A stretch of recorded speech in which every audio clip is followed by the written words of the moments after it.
Hi, hello, we are drawing more Warriors characters for my design blog. Before I get into the drawing, I'd actually like to talk about some changes I'm making to how I'm doing these videos moving forward. In the last few videos, they've been becoming more and more scripted, and that's purely because editing audio where I'm reading off of a script is much easier on me than editing unscripted videos. It's why it took so long for that third episode of Silent Clan to come out. I hate editing them.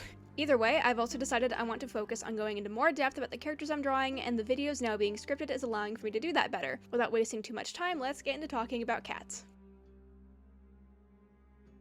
The first cat I'll be drawing is Speckletail, introduced in Into the Wild as a nursery queen, and she stays in this role until A Dangerous Path when she retires to the Elder's Den. Probably the biggest thing about her, at least for me, is her very consistent characterization across every single book in the main series. From the moment she's introduced, she's proud, fierce, prickly, motherly, and has a sharp temper, and I never noticed her doing or saying anything out of character. So often I find characters in Warriors are very hard to define in terms of their characterization. For example, Running Wind. I dare you at the top of your head to tell me who Running Wind is as a character. What is his defined personality? Yeah, that's what I thought. Speckletail is different though, and what makes her even more interesting and more of an enjoyable character is thanks to the specific role she's in. She's a nursery queen, and characters in Warriors who are remembered to be queens tend to feel like they fit into the same nice mom archetype. You absolutely can delve into the characters of Frostfur, Goldenflower, Brindleface, Daisy, and Ferncloud, but looking at them on a base level, without delving too deep, they all have a very similar role in the story. They're nice, motherly, supporting characters, but Speckletail stands out amongst the crowd of gentle mothers in the nursery. She's kind of mean, and even though she's not the most appealing character in the clan, I really appreciate her for providing some much-needed character diversity in ThunderClan. Speaking of her being mean, she's definitely one of the nastier cats in ThunderClan during the first series, and she's part of the ThunderClan Outsiders Are Gross crowd. Regardless of that though, I think as a character she just has large negative reactions to major changes in the clan, and she tends to adjust to things very easily. She went as far as to call Yellowfang an unnatural creature in Into the Wild, but by the next book she's put her whole trust in Yellowfang to cure her kit of green cough. She also has a very negative reaction to Stormkit and Featherkit being born, and although I don't think we ever see her change her feelings on them, she thinks the kits were born with bad blood, and that they're better than Graystripe deserves, which...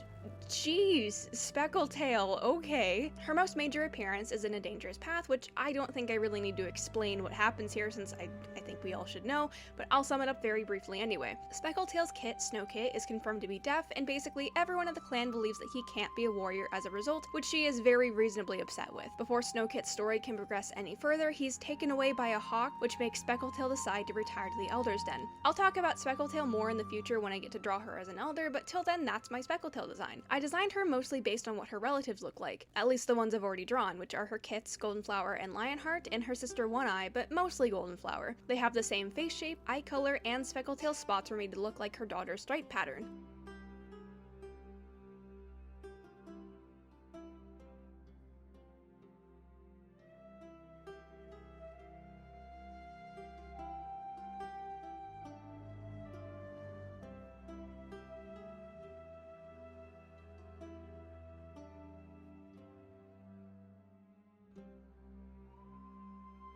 Next up is Clawface. He's first named in Into the Wild in Chapter 11 by none other than Greypaw. After the apprentice trio was told they get to go to the gathering, Greypaw excitedly talks about all the great warriors that they could see and names specifically Clawface and Stonefur. Clawface isn't named again until way later in the book when Yellowfang confirms that it was Clawface who had killed Spotted Leaf and stolen Frostfur's kits. It isn't until the battle in ShadowClan's camp when Clawface actually appears for the first time, and Firepaw tries to kill him in revenge for Spotted Leaf's murder, but Whitestorm pulls him away and tells him that maybe he shouldn't be killing people. He doesn't appear again until later in the next book, Fire and Ice, where he is a member of Broken Star's rogue group who attacks ThunderClan. Fireheart is nearly killed by him, but Graystripe comes to the rescue and kills Clawface himself. I feel like there was such a missed opportunity here though. Earlier in the book, Graystripe had felt guilty about Whiteclaw's death, and now he has blatantly murdered someone. Albeit someone who had killed their medicine cat and had just tried to kill his best friend, but Graystripe still killed someone here. To make this even worse, let me remind you that it was Grey Paw who first mentioned him, and he himself called Clawface a great warrior. I'm sure there could have been something said about either him or Fireheart feeling disappointed that someone they considered in high regard was actually a terrible guy. In Secrets of the Clans, it stated that Clawface went to the Dark Forest after he died, but he doesn't actually appear until the Broken Code, where he seemingly shows up in A Light in the Mist as one of the Dark Forest cats on Ashfur's side. I say seemingly because I haven't actually read the Broken Code just yet, and I'm taking the wiki's word that he only appears in the last book of the arc, which from my brief research he's only named twice, so I doubt even then he would have done much anyway. Since he's the first cat from his family tree that I've designed, I didn't have to think too much about making sure he looked like his family, and I just focused on making him look like how I envisioned him to. Since I'm vaguely planning ahead what pelt colors and eye colors are getting passed down, I have decided though that he gets his pelt from his dad Toadskip, but who knows where his eye color comes from since we don't know who the other parent is, and Toadskip's eyes aren't amber like Clawface's.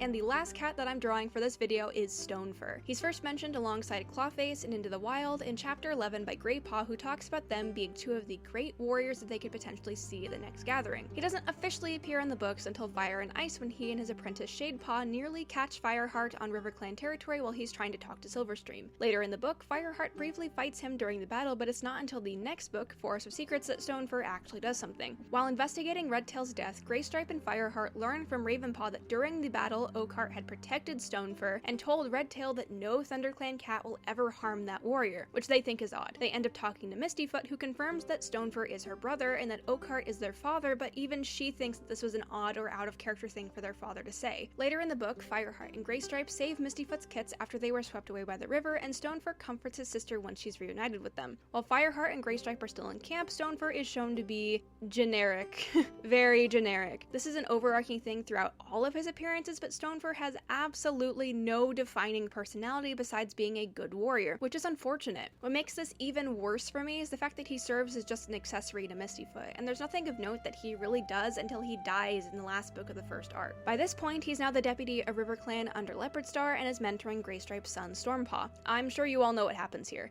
Tigerstar takes over RiverClan and all the half-clan cats are taken prisoner and are treated very poorly. Tigerstar gives Stonefur the chance to prove his loyalty to RiverClan by killing Featherpaw and Stormpaw, but he refuses, which results in him being killed by Blackfoot. Or, more accurately, Darkstripe is ordered to kill him, but fails, so Tigerstar gets Blackfoot to do it instead. It's really unfortunate there's nothing else character-wise I can say about Stonefur's main series appearances. Yeah, he had a very memorable death scene, but aside from that, anything you can really attribute to him can be attributed to his sister. They're both half-clan or the kits of Bluestar. They were both deputies under Leopardstar, and they both mentored Greystripe's kits, and that's really unfortunate. He could have been more, but he just wasn't. I've already drawn his parents, Bluestar and Oakheart, so it's really just a matter of designing him in a way where he resembled them, but still looked like how I envisioned him to be, which thankfully wasn't hard since he's not really described in major detail past being a Bluestar clone like Mistyfoot is.